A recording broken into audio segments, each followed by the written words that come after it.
Welcome friends. Back to back 2 lockdown लगने के बाद जितने भी पब्लिक है उनको एक बात की चिंता जरूर सता रही है कि अगर हमारी रेगुलर इनकम बंद हो जाए तो हम अपना डेली नीड्स को, अपनी लग्जरीज को, अपनी ईएमआई को कैसे मेंटेन कर पाएंगे। तो इसका सोल्यूशन उन लोगों ने क्या निकाला कि उन सब लोगों ने भी बाकी लोगों की तरह अपनी पैसिव इनकम को स्टार्ट कर दिया। पैसिव इनकम को स्टार्ट करने के लिए उन लोगों ने या तो इक्विटी मार्केट में एंट्री ली, या आईपीओ में इन्वेस्ट किया, या रियल एस्टेट करके और रेंटेड इनकम स्टार्ट कर दी। मींस कहीं ना कहीं उन सब ने अपनी पैसिव इनकम को स्टार्ट कर दिया है। अब इस पैसिव इनकम को स्टार्ट करने के बाद उनमें से कुछ लोग ऐसे भी हैं जिन्होंने क्रिप्टो करेंसी के मार्केट में एंट्री ली है। मैं ये नहीं कह रहा क्रिप्टो करेंसी का मार्केट गलत है, पर उसे अभी इंडिया में एक लीगल करेंसी नहीं माना गया है। एक रिपोर्ट की माने तो 2021 में लगभग 10 मिलियन लोगों से ये ग्राफ और इंक्रीज हो गया है, यानी 10 मिलियन लोगों ने और 2021 में क्रिप्टो करेंसी के मार्केट में एंट्री ली है। और इसका रीजन कहीं ना कहीं एक यही है कि क्रिप्टो करेंसी हुआ या इक्विटी शेयर मार्केट हुआ, इन तरह की सेक्टर ने लॉकडाउन के बाद से काफी ज्यादा इनकम को जनरेट किया है, जिसकी वजह से लोगों का एक ट्रस्ट इनके ऊपर बन गया है और ये सबके लिए पैसिव इनकम के अच्छे सोर्स बन गए हैं। इनकम के सोर्स होने के साथ साथ लोगों को एक डर और सता रहा है कि इस पे जितनी इनकम आ रही है, क्योंकि कुछ लोगों को इस पे काफी अच्छी इनकम आ रही है, वो लखपति करोड़पति तक बन गए हैं।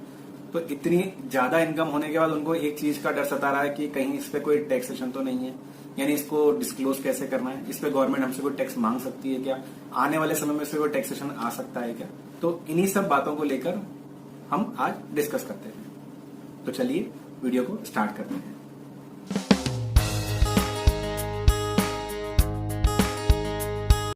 सबसे पहले हम बात करते हैं कि अभी तक की टैक्सेबिलिटी की क्या पोजीशन है। तो एक चीज तो क्लियर है कि आरबीआई ने अभी तक इसे लीगल टेंडर नहीं रखा है, यानी इंडिया में इसका कोई एग्जिस्टेंस नहीं है लीगली। तो जब इसका कोई एग्जिस्टेंस नहीं है तो इसके लिए कोई लॉ भी नहीं बन सकता।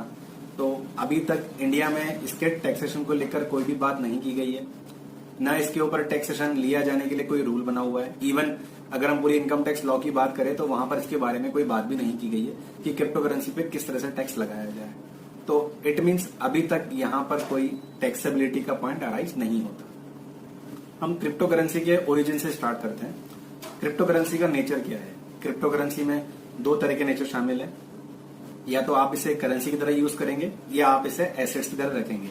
करेंसी की तरह इंडिया में तो यूज हो नहीं सकता, जितने भी लोगों के पास है यहां पर अपने पोर्टफोलियो में एसेट्स की तरह ही रख रखा है।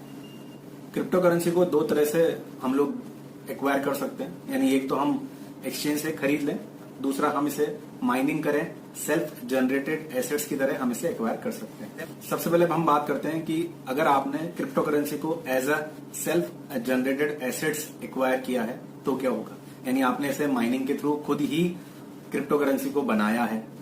तो ऐसे केस में इसी तरह की कुछ एसेट्स का एग्जाम्पल इनकम टैक्स में दे रखा है, जहां पर सेल्फ जनरेटेड एसेट्स की कॉस्ट को कुछ केसेस में 0 मान लिया जाता है। अगर वही सेम केस क्रिप्टो करेंसी पे एप्लीकेबल होते हैं तो क्रिप्टो करेंसी कॉस्ट 0 मानी जाएगी। ये मैं आपको एक कैलकुलेशन का तरीका बता रहा हूं। अभी तक इनकम टैक्स लॉ में क्रिप्टो करेंसी के बारे में कोई रूल नहीं बना हुआ है। अब हम बात करते हैं, अगर आपने क्रिप्टो करेंसी को एक्सचेंज से एक्वायर किया है, खरीदा है। अगर आपने एक्सचेंज से खरीदा है तो खरीदने की जो भी आपकी कॉस्ट है और जो एक्सपेंसेस हैं, हो सकता है वो एक्सपेंसेस भी आपकी कॉस्ट में शामिल हो जाए, या इनकम टैक्स इसके लिए किस तरह से नियम बनाता है वो हमें आगे देखना पड़ेगा। पर अगर हम एक जनरल रूल की बात करें तो एक्सचेंज से आपने जितने में खरीदा है वो आपकी क्रिप्टो करेंसी की कॉस्ट बन जाएगी।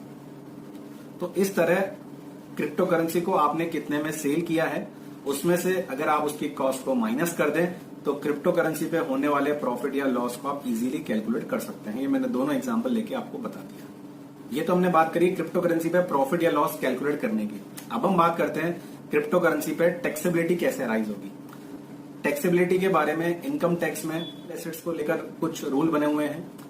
अगर आप एसेट्स को बिजनेस की तरह खरीदते या बेचते हैं फिर प्रॉफिट कमाते हैं तो आपकी इनकम को बिजनेस एंड प्रोफेशन एक हेड है वहां पर टैक्सेबल किया जाएगा।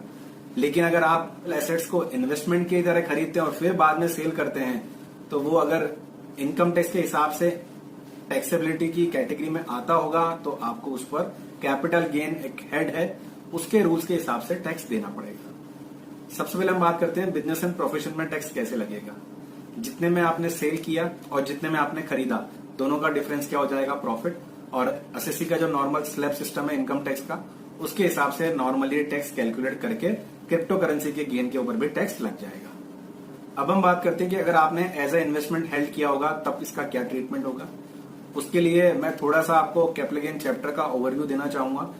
उस चैप्टर में जब हम एसेट्स को ट्रांसफर करते हैं उसके अकॉर्डिंग पर्टिकुलर ईयर में टैक्सेबिलिटी अराइज हो जाती है और ट्रांसफर की गई वैल्यू को यानी सेल की गई वैल्यू को ही हम क्या मान लेंगे, कंसिडरेशन।